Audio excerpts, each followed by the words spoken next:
Video دیکھنے کے لیے سب سے پہلے میرے چینل کو سبسکرائب کر لیں اور ساتھ گھنٹی کے نشان کو ضرور پریس کر دیں تاکہ میری آنے والی روز کی نیو ویڈیوز آپ کو سب سے پہلے اور بآسانی مل سکے، اور ویڈیو کو لائک اور شیئر لازمی کر دیا کریں، اس سے میری حوصلہ افزائی بھی ہوتی اور دوسرے لوگ بھی اس سے فائدہ حاصل کرتے ہیں۔ میرے ماں باپ کے یاد نہیں ہے اور میں اپنی دادی کے ساتھ رہتی ہوں۔ میری دادی بہت لالچی خاتون ہے، وہ پیسوں کے لیے کسی بھی حد تک جا سکتی ہے۔ بے حد پیسہ حاصل کرنے کے لیے اس نے میری شادی 60 سال کے شخص سے کروا دی۔ مجھے اپنے شوہر کی جانب دیکھنے کا دل نہیں کرتا تھا۔ میرے شوہر کے 3 بچے ہیں جو عمر میں مجھ سے بھی بڑے ہیں۔ اس کا سب سے بیٹا 24 سال کا ہے اور بہت خوبصورت ہے۔ شادی کے بعد جب میں نے پہلی بار اسے دیکھا تو میرا دل اس پر آ گیا۔ میں کم عمر لڑکی تھی، نادان تھی، اس بات کو نہ سمجھ سکی کہ رشتے میں وہ میرا کیا لگتا ہے۔ میں نے اپنے شوہر کو اپنے قریب نہیں آنے دیا تھا کیونکہ وہ جب بھی مجھے ہاتھ لگاتا تو مجھے اسے نفرت محسوس ہوتی۔ وہ بہت امیر آدمی تھا، اسے مال دولت کی کمی نہیں تھی۔ وہ اپنے بیٹوں کو ہر دن لاکھوں روپے دیتا اور میری بھی ہر خواہش پوری کرتا جس کی میں آرزو کرتی، مگر میری آرزو دولت پیسہ نہیں تھا بلکہ اپنے شوہر کا بڑا بیٹا میں اسے حاصل کرنا چاہتی تھی۔ اس دن وہ بخار میں تڑپ رہا تھا جب میں اس کے کمرے میں آئی، اس کے سر پر ٹھنڈی پٹیاں رکھنے لگی اور بار بار اس کے ماتھے تو کبھی اس کے چہرے کو چھونے لگی۔ بخار کی وجہ سے اس کی آنکھیں بند تھی مگر وہ سب کچھ محسوس کر رہا تھا۔ 3 گھنٹے اس کے پاس گزارنے کے بعد میں کچن میں اس کے لیے سوپ بنانے چلی گئی۔ جب واپس آئی تو دیکھا وہ کسی پارٹی میں جانے کے لیے تیار ہو رہا تھا۔ ارے توقیر، آپ بستر سے کیوں اٹھ گئی ہیں؟ آپ کو بہت تیز بخار ہے۔ یا نہیں، فوراً بستر پر دوبارہ لیٹ جائیں۔ اس کا بازو تان کر اپنائیت سے بولی۔ مجھے لگا تھا وہ مجھ سے خوش ہوگا مگر اس کا سخت رویہ دیکھ کر میرا دل کٹ گیا۔ میں بستر پر کیوں لیٹ جاؤں؟ وجہ؟ اچھا، میں بستر پر بیمار بن کر لیٹ جاؤں تاکہ تم میری بیماری کا فائدہ اٹھا کر میرے قریب آ سکو اور میرے ساتھ شرمناک حرکتیں کر سکو۔ شرم نہیں آتی تمہیں ایسا کرتے ہوئے؟ باپ سے شادی کی ہے اور بیٹے کے ساتھ رات گزارنا چاہتی ہو۔ ہاں، باپ بوڑھا جو ہے اچھے سے سکون نہ دے سکتا ہوگا، اس لیے میرے پاس آنے کا سوچ رہی ہو۔ پیر کی باتیں سن کر میری آنکھیں نم ہو گئی۔ میں بھاگ کر اپنے کمرے میں چلی گئی۔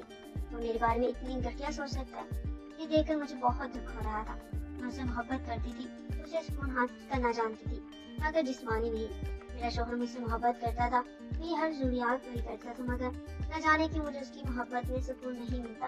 شاید مجھے اس سے محبت نہیں تھی، اس لیے میں اپنے کمرے میں بند ہو کر یہی سوچ رہی تھی جب دروازے پر دستک دے کر میرا شوہر کمرے میں داخل ہوا اور میری جانب دیکھ کر مسکرایا۔ میں بھی بے دلی سے مسکرا پڑی۔ چلو تم جلدی سے تیار ہو جاؤ، میں تمہیں ڈنر کرانے کے لیے لے جاتا ہوں۔ انہوں نے میری جانب ایک سوٹ پڑھاتے ہوئے کہا۔ میں نے بے دلی ہاتھوں سے وہ سوٹ پکڑا اور تبدیل کرنے واش روم چلی گئی۔ میں جب تیار ہو کر ان کے سامنے آئی تو وہ میری خوب تعریفیں کرنے لگے۔ میں نے ان کی جانب کوئی خاص دھیان نہیں دیا کیونکہ میرے ذہن میں توقیر تھا۔ وہ مجھے اتنا غلط کیوں سمجھ رہا تھا؟ پھر مجھے صرف ایک وہی پڑتا جو مجھ سے نفرت کرتا تھا۔ میرے شوہر کے دوسرے دونوں بچے میری بہت عزت کرتے تھے۔ ہم دونوں باہر ڈنر کرنے چلے تھے۔ جب گھر واپس آئے تو میرے شوہر کہنے لگے، جاؤ تو کے کمرے میں سے کہو وہ نیلے رنگ کی فائل مجھے دے دے۔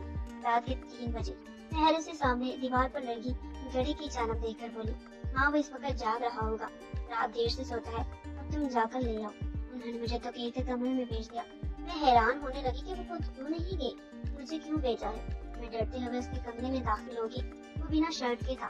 اس سے پہلے اسے میں یہ بتاتی کہ میں وہاں کیوں آئی ہوں، وہ مجھے دیکھ کر غصے میں اتنا پاگل ہو گیا کہ مجھے بازو سے پکڑ کر دیوار کے ساتھ جا لگایا اور کہنے لگتا ہے بہت بےتاب ہے میرے ابا کی دوسری بیگم میرے پاس آنے کے لیے مچل رہی ہے، اسی لیے رات کے اس پہر اپنے شوہر سے چھپ کر میرے پاس آ گئی ہے۔ اتنا کہہ کر اس نے اپنا ہاتھ میری کمر پر رکھا اور مجھے مزید اپنے نزدیک کر لیا۔ میں اس سے محبت کرتی تھی، اس کے قریب آنا چاہتی تھی مگر اس طرح وحشی انداز میں نہیں۔ اس کے لب جب میری گردن کے قریب آئے اسے دھکا دے کر فوراً کمرے سے باہر آ گئی۔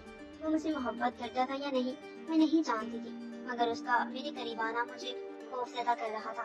میں خالی ہاتھ کمرے میں واپس آئی اور اپنے شوہر سے جھوٹ بول گئی کہ وہ سو گیا ہے اور انہوں نے میری بات کا یقین بھی کر لیا۔ اگلے دن میرے شوہر خود ہی توقیر کے کمرے سے فائل لے آئے۔ وہ فائل کون سی تھی مجھے معلوم نہیں تھا۔ میں کمرے میں سوئی ہوئی تھی جب مجھے میرے چھوٹے بیٹے نے آ کر بتایا کہ میری دادی آئی ہوئی ہے اور وہ توقیر کے کمرے میں ہے۔ یہ سن کر میں خوفزدہ ہو گئی۔ دادی کی اچانک انٹری مجھے اچھی معلوم نہیں ہو رہی تھی۔ وہ پھر سے کچھ غلط کرنے آئی ہوں گی مگر ان کا توقیر سے کیا کام ہو سکتا ہے۔ میں جلدی سے توقیر کے کمرے میں آئی تو دیکھا دروازہ اندر سے بند تھا۔ میں کھڑکی سے جھانک کر دیکھنے لگی۔ توقیر اور دادی آپس میں گہری گفتگو کر رہے تھے۔ دادی کے ہونٹوں پر میرا ہی نام تھا۔